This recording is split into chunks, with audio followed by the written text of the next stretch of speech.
नमस्कार, मैं अभिषेक आर्या आप सभी का ट्रू इंडियन हिस्ट्री चैनल में स्वागत करता हूं।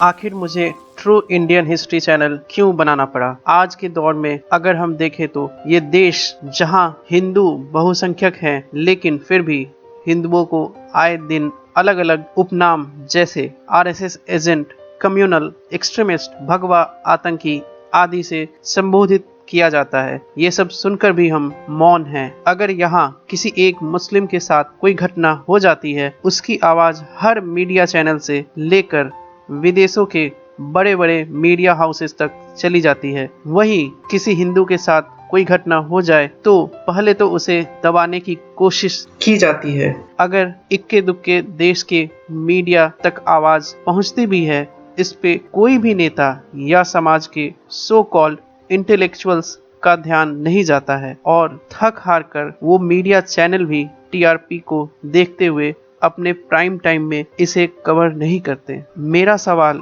ये है कि आखिर जान चाहे वो एक मुस्लिम का हो या हिंदू का, ये उतना ही कीमती है। फिर ये भेदभाव क्यों, वो भी सो कॉल्ड सेकुलर देश में? तो अगर आप सभी इसे बदलना चाहते हैं तो अपने सच्चे इतिहास को जानना ही होगा। बिना इसे जाने हम वो सम्मान नहीं पा सकते हैं। ज्यादा समय न गवाते हुए आज के टॉपिक पे चलते हैं। भारत में मध्यकालीन कालखंड की शुरुआत गुप्त साम्राज्य के पतन और मोहम्मद बिन कासिम का सिंध पर कब्जा से शुरू होता है। आइए इसे परत दर परत खोलते हैं। ये घटना 600 ईस्वी की शुरुआत में सिंध प्रांत की है। इस वक्त साहसी द्वितीय सिंध के राजा थे। 622 ईस्वी में उनकी मृत्यु के बाद सिंहासन खाली हो गया, क्योंकि साहसी द्वितीय की कोई संतान नहीं थी। उस वक्त उनके सबसे करीबी सलाहकार चच ने राजगद्दी संभाली। अभी तक सिंध बाहरी आक्रमणों से सुरक्षित था।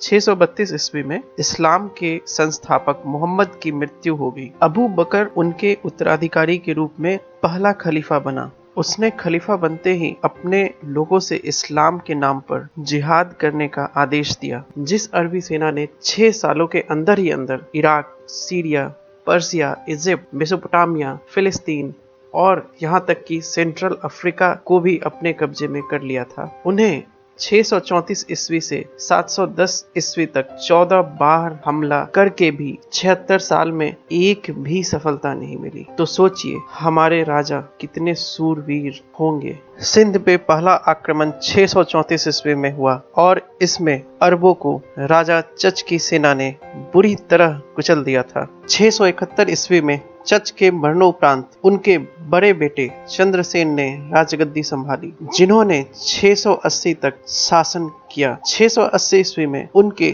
छोटे भाई दाहिर सेन को सत्ता मिली। चंद्रसेन बौद्ध समर्थक थे। राजा दाहिर ने सत्ता संभालते ही इन पे थोड़ी सख्ती की, लेकिन इतनी सख्ती काफी नहीं थी। 708 ईस्वी में इराक के गवर्नर अल हज्जाज ने लगातार 2 बार सिंध पे हमले किए। इन दोनों ही हमलों में उनके सेनापति मारे गए और उनकी सेना का राजा दाहिर द्वारा बुरी तरह से नरसंहार किया गया। पिछले 2 बार हुए हार से हज्जाज को पता था कि सीधी लड़ाई में वो कभी भी भारतीयों को नहीं हरा सकता है। इसीलिए उसने हारने के बाद ही छद्म युद्ध की तैयारी शुरू कर दी थी। हज्जाज को यह पता था कि बौद्ध लोग अपनी सत्ता चाहते हैं। इसी बात का फायदा उठाते हुए हज्जाज के गुप्तचरों ने उन बौद्धों को, जो कि राजा दाहिर सेन के विश्वास पात्र थे, प्रलोभन देना शुरू किया। इसी बीच वो बौद्ध राजा को विश्वास में लेते हुए सेनापति बन गए। अब सिंध में देबाल, नेरुनकोट और सिबस्तान, जो कि बाद में सहवान के नाम से जाना गया, का क्षेत्र बौद्ध सेनापतियों के अधीन हो चुका था। सेनापति बनते ही उन बौद्धों ने हज्जाज को इसकी सूचना पहुंचा दी। उन्होंने साफ शब्दों में कहा कि आक्रमण होते ही वो हथियार डाल देंगे। इस गुप्त सूचना में उन्होंने ये भी बताया कि आक्रमण किस क्षेत्र से करना है। अब हज्जाज ये जान चुका था कि युद्ध के लिए यह बिल्कुल सही समय है, लेकिन उन दोनों युद्ध में हुए भारी नुकसान की वजह से खलीफा युद्ध की इजाजत नहीं दे रहा था। खलीफा को मनाने के लिए हज्जाज ने एक जाल बुना। उसने एक झूठी कहानी गढ़ी। उसने खलीफा को बताया कि एक जहाज जो कि आपके लिए सेरेनदीप, वर्तमान का श्रीलंका देश के राजा ने उपहार स्वरूप में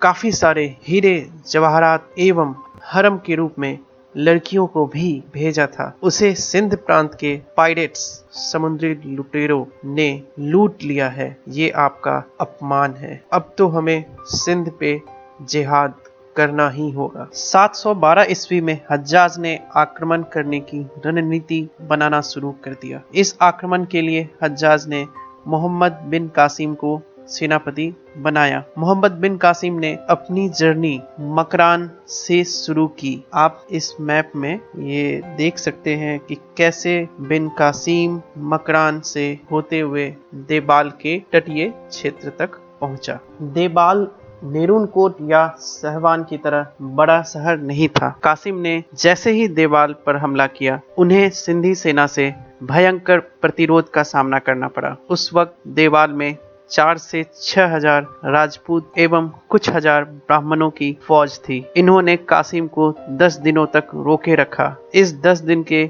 युद्ध में ही कासिम की सेना एवं उनके साथ आए जानवरों के खाने के सभी सामान को नष्ट कर दिया गया था। लेकिन इन वीर सैनिकों के शहीद होते ही कासिम का देवाल पर फतह करना आसान हो गया। देवाल का सेनापति जहीन बुद्ध ने तुरंत ही हथियार डाल दिए। उसने देवाल की किला का रास्ता भी बता दिया और इस तरह 10 दिनों के बाद कासिम ने देवाल के किला पर कब्जा कर लिया था। इन बौद्धों ने उनका इतना सहयोग दिया कि युद्ध के दौरान भी कासिम हज्जाज को हर एक छोटी छोटी जानकारी भिजवाता था और उसके जवाब के अनुरूप ही आगे का काम करता था। उनके कम्युनिकेशन का अंदाजा इसी बात से लगाया जा सकता है कि कासिम हर 3 दिन पर हज्जाज को पत्र लिखता रहा और उसे उनका जवाब हर 7वें दिन मिल जाता था। देवाल के सेनापति ने कासिम को बताया कि अगर सिंध को जीतना है तो पहले इस किले के मंदिर पर जो विशाल भगवा झंडा लहरा रहा है उसे गिराओ, तभी तुम्हारा सपना पूरा होगा। कासिम ने ऐसा ही किया और उस विशाल भगवा ध्वज को देवाल के उस मंदिर से हमेशा के लिए गिरा दिया गया। उसने मंदिर को पूरी तरह से छिन्न भिन्न कर दिया। ये बौद्ध सेनापति राजा दाहिर को युद्ध की वास्तु स्थिति की भी गलत जानकारी देते रहे। अगर सीधी लड़ाई होती और बौद्धों ने गद्दारी ना की होती तो देवाल में ही कासिम के उस भूखी सेना को कुचल दिया जाता और शायद आज भी किले के मंदिर पर वो भगवा लहरा रहा होता। देवाल के बाद अब उनका अगला क्षेत्र नेरुनकोट का था। नेरुनकोट का सेनापति भंडारकन सामिनी था। दुर्भाग्य से ये भी बौद्ध ही था। सहवान प्रांत के साथ भी यही हुआ। अब कासिम को इंडस रिवर पार करना था। इसके लिए मोखा समुदाय के लोगों ने उनकी मदद की। उन लोगों ने कुछ सोने की असरफियों के एवज में कासिम की सेना के लिए नाव का निर्माण किया। राजा दाहिर से एक ही भूल हो गई थी कि उन्होंने इन दुष्ट और नीच लोगों को बिना जांचे परखे सेनापति बना दिया था। कहीं न कहीं इन गद्दार बौद्धों ने बौद्धों की छवि को भी नुकसान पहुंचा दिया था, जिसका परिणाम आगे के कालखंड में स्पष्ट देखने को मिलता है। इस विषय पर अलग वीडियो में चर्चा करेंगे। अब राजा दाहिर ये जान चुके थे कि कासिम की सेना इंडस रिवर को पार करने ही वाले हैं और वो कभी भी ब्रह्मणाबाद में आ सकते हैं। सिंध के ज्योतिषियों ने ये भविष्यवाणी करनी शुरू कर दी थी कि अरबों की जीत सुनिश्चित है, लेकिन राजा दाहिर अब भी आशावान थे। लड़ाई पर जाने से पहले दाहिर सेन ने एक वक्तव्य दिया जो इस प्रकार है: मैं अरबों के साथ खुले युद्ध में जा रहा हूं और मैं अपने पूरे सामर्थ्य के साथ लड़ूंगा। अगर मैं उन्हें हरा देता हूं तो मेरे साम्राज्य की नींव और मजबूत हो जाएगी, लेकिन अगर मुझे वीर गति प्राप्त हुई तो ये युद्ध भारत और अरब के किताबों में दर्ज हो जाएगा और इसके बारे में महान विद्वानों द्वारा चर्चा की जाएगी। इसे दुनिया के अलग अलग राजाओं द्वारा सुना जाएगा और ये कहा जाएगा कि सिंध के राजा दाहिर ने देश की संप्रभुता की रक्षा के लिए अपनी कुर्बानी दे दी। राजा दाहिर सेन और अरबों के बीच युद्ध शुरू हो गया। सिंधी सेना ने इतनी बहादुरी से लड़ाई की कि कासिम के सेना को भारी क्षति हुई और वे अब हार के कगार पर थे। बिन कासिम इतने असमंजस में आ गया कि उसने अपने जवान से पानी मांगा, पर आज नियति को कुछ और ही मंजूर था। अचानक मोखा समुदाय के लोग अरबी सेना में शामिल हो गए। कासिम का उत्साह अब ऐसा था कि जैसे एक नया जीवन मिल गया हो। अचानक ही एक तीर राजा दाहिर के हाथी पर जा लगा। हाथी से गिरने के बाद भी राजा दाहिर एक वीर योद्धा की भांति लड़ते रहे। अंततः एक तीर उनके सीने से जा लगी। इसके साथ ही 16 जून 712 की संध्या बेला में भारत के एक शेर ने इस मिट्टी के लिए अपनी कुर्बानी दे दी। 9 खलीफाओं के द्वारा 15 आक्रमणों के बाद 76 साल के पश्चात अरब ने सिंध पर कब्जा कर लिया था। ये भारतीय इतिहास का सबसे दुखद दिनों में से एक था। आइए अब ये जानते हैं कि कासिम ने सिंध पर कब्जा करने के बाद क्या किया। उससे पहले मैं ये भी बता दूं कि इस वक्त तक पूरे भारत वंश में एक भी मुस्लिम नहीं थे। सिंध पर कब्जे के बाद कासिम द्वारा जो क्रूरता की गई, इसे इस ऑडियो क्लिप से समझें, जिसमें जी मीडिया के चीफ एडिटर सुधीर चौधरी ने डीएनए में बताया था। अगर हम भारत के इतिहास पर गौर करें तो पहले भारत की सीमाएं अफगानिस्तान के पार जाकर ईरान को छूती थी।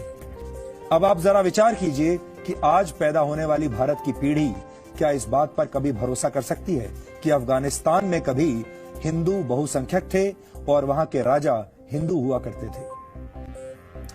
6ठी शताब्दी में यानी आज से करीब 1400 वर्ष पहले इस्लाम धर्म सऊदी अरब से दुनिया में फैलने लगा और ये ऐतिहासिक सत्य है कि जैसे जैसे इस्लाम का प्रसार हुआ वैसे वैसे भारत की सीमाएं छोटी होती चली गई। इन दोनों के बीच में एक कनेक्शन है।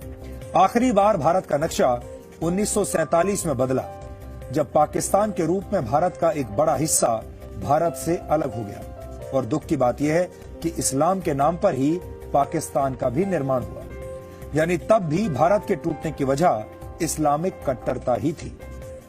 लेकिन यह सिर्फ 100 या 200 वर्षों का इतिहास नहीं है। पूरे 1300 वर्षों तक यानी 1300 वर्षों तक भारत में हिंदुओं का दमन हुआ। भारत पर सबसे पहला सफल हमला मोहम्मद बिन कासिम ने किया था। संविधान का निर्माण करने वाले डॉक्टर भीमराव अंबेडकर ने अपनी एक किताब में इस ऐतिहासिक घटना का जिक्र किया है। इस किताब का नाम है पाकिस्तान या भारत का विभाजन। ये किताब इस वक्त मेरे हाथ में है। इसमें से कुछ पढ़कर आपको आज सुनाऊंगा। पाकिस्तान अथवा भारत का विभाजन, डॉक्टर BR अंबेडकर ने इस किताब को लिखा है। ये देखिए, ये वो किताब है। इसी को आज मैं कोट करने वाला हूं आपके सामने। भारत पर पहला हमला करने वाले मोहम्मद बिन कासिम ने सिंध की विजय के बाद अरब के खलीफा हजाज को एक पत्र लिखा था। इस पत्र में क्या लिखा था, इसका जिक्र BR अंबेडकर की इस किताब में मिलता है। और क्या उसमें लिखा है मैं आपको बताता हूं। इसमें लिखा है, इस संबंध में हजाज को भेजे गए एक पत्र में मोहम्मद बिन कासिम का एक उल्लेख विचारणीय है। राजा दाहिर के भतीजे, उसके योद्धाओं और प्रमुख अधिकारियों को ठिकाने लगा दिया गया है और मूर्ति पूजकों को या तो इस्लाम में दीक्षित कर दिया गया है अथवा उन्हें तबाह कर दिया गया है। मूर्तियों वाले मंदिरों के स्थान पर मस्जिद और अन्य इबादत स्थल बनाए गए हैं। कुतबा पढ़ी जाती है, अजान दी जाती है ताकि निर्धारित घंटों पर इबादत हो सके। तकबीर और अल्लाहू अकबर की सदाएं हर सवेरे शाम गूंजती हैं। यह पत्र राजा के सिर के साथ भेजा गया था। इसे प्राप्त करने के बाद हज ने अपने सेनापति को निम्नलिखित पत्र भेजा। अब हजाज ने क्या वापस पत्र भेजा वो भी सुनिए। उन्होंने लिखा अपने सेनापति को, इसके अलावा तुम सभी बड़े और छोटे को सुरक्षा दो, शत्रु और मित्र में भेदभाव न करो। खुदा का कथन है कि मूर्ति पूजकों से कोई रियायत न बरतो। मूर्ति पूजकों से यह मतलब है हिंदुओं का। मूर्ति पूजकों से कोई रियायत न बरतो, अपितु उनके गले काट दो। ये समझ लो कि यही महान अल्लाह का आदेश है। तुम्हें अभयदान देने के लिए तुरंत तैयार नहीं होना चाहिए, क्योंकि इससे तुम्हारा काम और बढ़ जाएगा। इसके बाद उन दुश्मनों के अलावा जो सामान्य सैनिक हैं, किसी को न बख्शो। ये B.R. अम्बेडकर की किताब है। इस क्लिप को सुनकर आप सब समझ गए होंगे कि हमारा सच्चा इतिहास अब तक हमें बताया ही नहीं गया है। अगर ये बता दिया गया होता तो धर्म परिवर्तन की दुकानें, चाहे वो मुस्लिमों की हो या ईसाइयों की हो, हमेशा के लिए बंद हो जाती, क्योंकि भारत सांस्कृतिक रूप से एक ही था। इतिहास में परिस्थिति के अनुसार हमसे ही कुछ लोगों को धर्म परिवर्तन करना पड़ा। हम दाहिर सेन को सच्ची श्रद्धांजलि तभी दे सकते हैं जब उनकी वीर गाथा एक बार फिर से भारत के सभी लोगों द्वारा गाया जाए। यही उनकी आखिरी इच्छा थी। ऐसे वीर राजा जिसने खुद को एवं अपने परिवार तक को देश के लिए मिटा दिया, क्या हम उन्हें अपने इतिहास में भी जगह नहीं दे सकते हैं? यही वो राज्य था जहां से भारत के नींव को मुस्लिमों द्वारा पहली बार हिलाया गया था, और इस राज्य का भारत से टूटना ही 1200 वर्षों की गुलामी का मुख्य कारण बना। अगर आपको ये वीडियो अच्छी लगी है तो इसे लाइक जरूर करें और अधिक से अधिक लोगों तक पहुंचाएं, ताकि इतिहास की सच्ची घटनाएं देश के कोने कोने तक पहुंचे। आजादी के बाद कांग्रेस की सरकार ने कम्युनिस्टों को इतिहास लिखने का जिम्मा दे दिया था, और वहीं से हम पे झूठा इतिहास थोपा गया और ऐसे ऐसे गौरवशाली इतिहास के घटनाओं को दबा दिया गया। आजाद भारत में पिछले 73 सालों से केवल विदेशी आक्रांताओं का ही गुणगान हो रहा है, जबकि एक साजिश के तहत हमारे एक से एक वीर योद्धाओं की कुर्बानी को हमसे छिपाया गया। अगर आप सभी ये चाहते हैं कि मैं आगे भी ऐसी ही इतिहास के अनेकों गौरव गाथा आपके पास लाऊं, तो कृपया इसे ज़्यादा से ज़्यादा लोगों तक शेयर अवश्य करें और हमें बल दें। जय हिंद, वंदे मातरम।